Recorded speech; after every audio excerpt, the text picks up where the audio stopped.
Kalau kita berbicara Freeport, itu bukan milik Amerika lagi, tapi sudah menjadi milik negara kita Indonesia. Meskipun juga saya banyak ditakut-takuti saat itu, waktu proses pengambil alihan, Pak hati-hati, Papua bisa bergolak. Besoknya ada lagi, Pak hati-hati, Papua bisa lepas dari Indonesia. Selamat siang teman-teman semua, pada kesempatan ini kita akan menyaksikan bersama pidato Presiden Jokowi dalam acara inaugurasi JP Ansor 27 Mei 2024 kemarin. Pada kesempatan ini Jokowi banyak menyampaikan kecemasan, ketakutan, sekaligus harapan di tengah kondisi dunia yang lagi berkecamuk dengan perang. Satu hal yang pasti, bahwa apa yang diramalkan oleh Presiden Jokowi pada 3 atau 4 tahun lalu sekarang sungguh nyata terjadi di depan mata kita. Perang bergejolak, ekonomi mengalami ketidakpastian, dan ini sangat berdampak bagi dinamika ekonomi dan politik di Indonesia. Lantas, langkah-langkah apa saja yang diambil oleh pemerintah untuk mengatasi situasi yang makin pelik ini? Mari kita saksikan secara bersama. Biar enggak sendirian, saya juga minta dikawal Banser 2.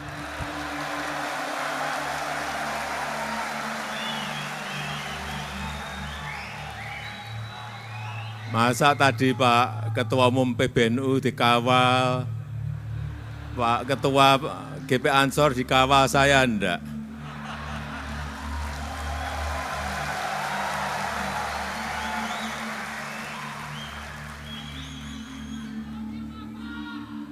Nah, gini kan,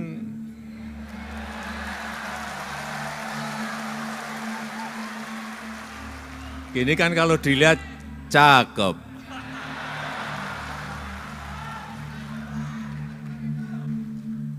Saya juga senang tadi pas Ketua Umum GP Ansor beserta seluruh jajaran pengurus baru dilantik, dilayarkan muncul profil-profilnya. Ada yang gini, ada yang hormat, tapi saya kaget ada yang gini juga.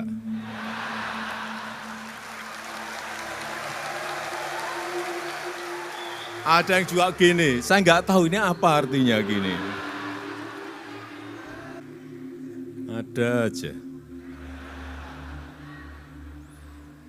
Dan kita patut bersyukur, sungguh anugerah dari Allah Subhanahu wa Ta'ala yang luar biasa.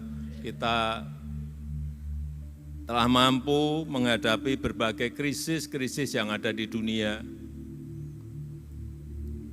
Di saat banyak sekali negara yang menjadi pasien IMF.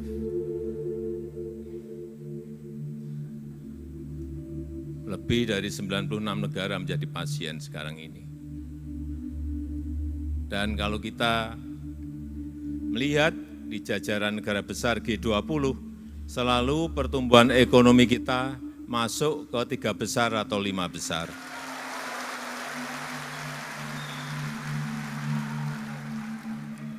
Apa yang ditakuti oleh negara-negara di seluruh dunia saat ini ada 3. Yang pertama yang berkaitan dengan kurs. Kalau di Indonesia ya rupiah dengan dolar. Kuat mana? Kuat rupiah atau kuat dolar? Begitu kuat dolar, hati-hati, ada harga-harga yang akan naik. Tetapi kalau kuat rupiah, nah harga barang-barang terutama yang impor itu menjadi jauh lebih murah. Inilah yang ditakuti oleh negara-negara, semua negara.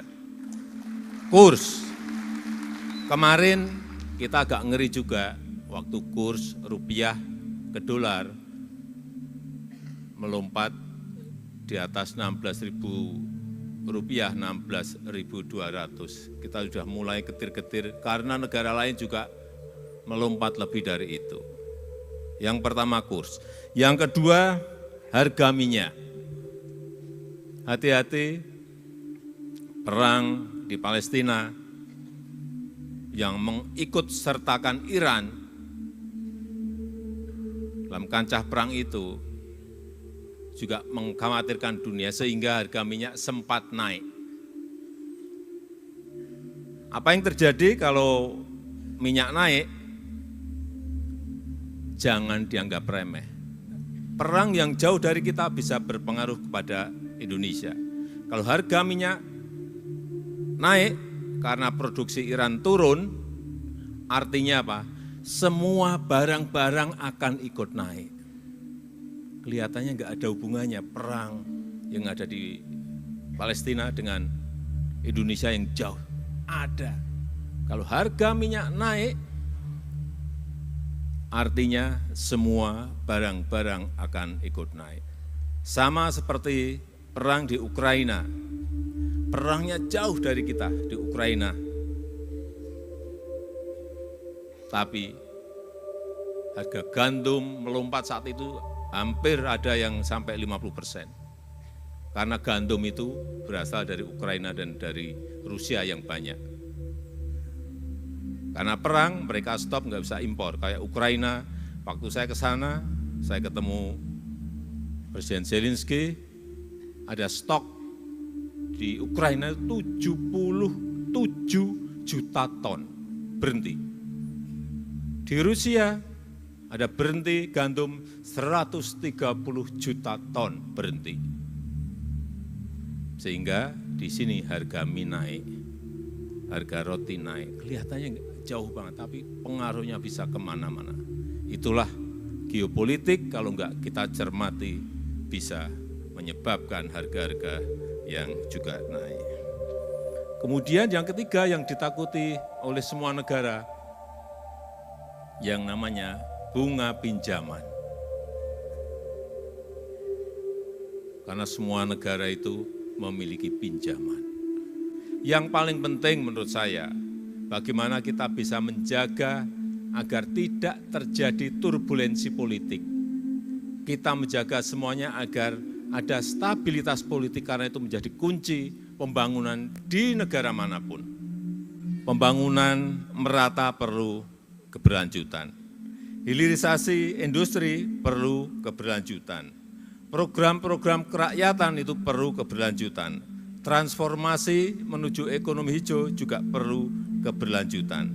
Pengembalian aset seperti Freeport, Newmont, Rokan itu juga perlu keberlanjutan. Jokowi menekankan kata keberlanjutan, dan dari sini kita dapat mengetahui dan memahami cara berpikir Jokowi khususnya dalam dinamika Pilpres 2024 kemarin. Ramai dan viral dibahas tentang presiden yang melakukan cawe-cawe dalam Pilpres 2024 di antara tiga calon, yakni Ganjar, Anies, dan Prabowo Subianto. Namun pada akhirnya Jokowi lebih memilih Prabowo untuk melanjutkan tongkat estafet kepemimpinannya. Menurut saya salah satu pertimbangan presiden adalah untuk menjaga stabilitas dan keamanan dalam negeri seperti yang dia sampaikan di awal pidatonya. Dan sosok itu ada dalam diri Prabowo yang merupakan sosok yang berlatar belakang militer. Jokowi punya pertimbangan sendiri dan dia menggadaikan dan mempertaruhkan segalanya dalam kepemimpinan Prabowo Gibran pada 5 tahun yang akan datang. Saya cerita sedikit mengenai Freeport. Karena dalam pengambil alihan Freeport menuju sekarang 51% dari semula 9% itu memerlukan waktu 3,5 tahun dan kita bekerja diam-diam. Nggak ada yang tahu. Tahu-tahu kita ambil alih. Dan sebentar lagi, insya Allah dalam bulan-bulan depan ini, kita akan tambah lagi menjadi 10%, menjadi 61%. Dan kalau sudah 61%, perkiraan keuntungan yang ada di Freeport, itu 70 sampai 80% itu kan masuk ke kas negara kita. Baik dalam bentuk royalti, BPH badan, BPH karyawan, dalam bentuk biaya ekspor, biaya keluar, semuanya kalau kita kumpulkan akan berada pada jumlah yang sangat besar. Dan sekali lagi, kalau kita berbicara Freeport, itu bukan milik Amerika lagi, tapi sudah menjadi milik negara kita Indonesia. Wow, ini pernyataan yang sangat menarik sekali dan menurut saya cukup berani disampaikan oleh seorang presiden Indonesia di hadapan publik. Karena sejak zaman Soekarno sampai dengan zaman Presiden SBY, rencana untuk pengambil alihan PT Freeport belum terlaksana dengan baik. Namun, itu baru terlaksana dengan sempurna di zaman Presiden Jokowi. Sudah menjadi milik kita. Dan itu pengambil alihannya, saya buka sedikit, pakai uang. Tidak pakai kekuatan, tapi pakai uang. Uangnya ngambilnya dari Amerika. Kita bayar ke Freeport. Dalam 4 tahun, pasti akan sudah lunas. Insya Allah tahun ini sudah lunas.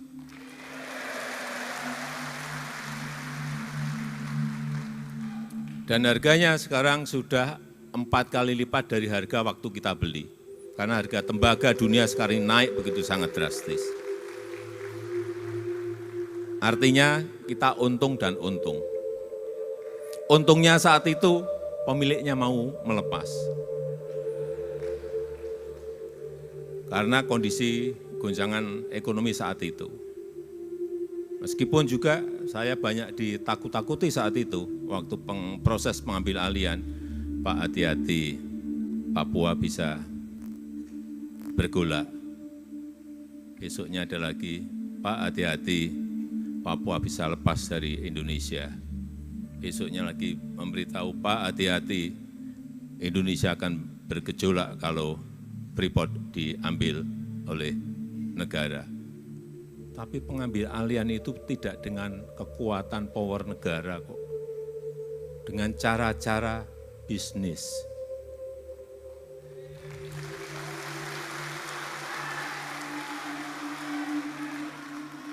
Tapi dapat.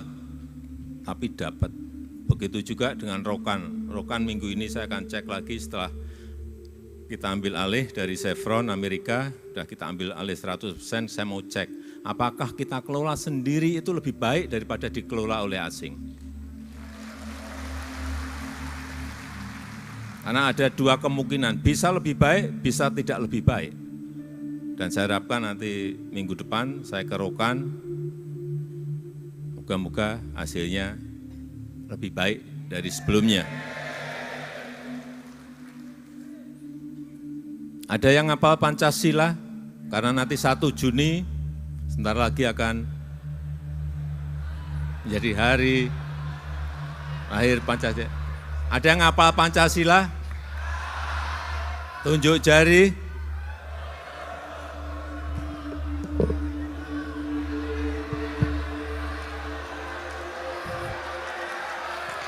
Ya, boleh. Iya, silakan.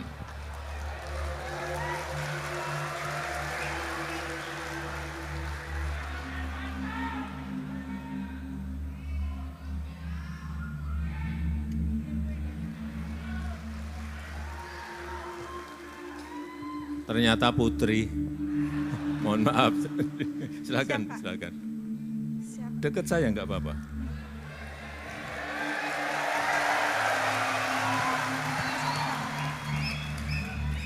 Dikenalkan nama? Suherlina dari Depok. Suherlina dari Depok, Basada. Suherlina, Pak. Mbak Suherlina dari? Depok, asal dari Gresik. Depok. Langsung. Pancasila, 1. Bismillahirrahmanirrahim. Pancasila, 1. Ketuhanan yang Maha Esa. 2. Kemanusiaan yang adil dan beradab. 3. Persatuan Indonesia. 4. Kerakyatan yang dipimpin oleh hikmat kebijaksanaan dalam permusyawaratan perwakilan. 5. Keadilan sosial bagi seluruh rakyat Indonesia. Terima kasih sahabat semua. Karena penyampaiannya jelas, dengan suara yang lantang, saya beri sepeda. Alhamdulillah.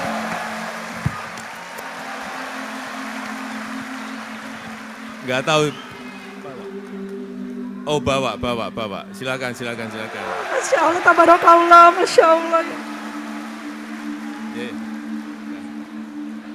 Terima kasih Pak Presiden. ye, kasih. Terima kasih Pak Presidenku, Masya Allah.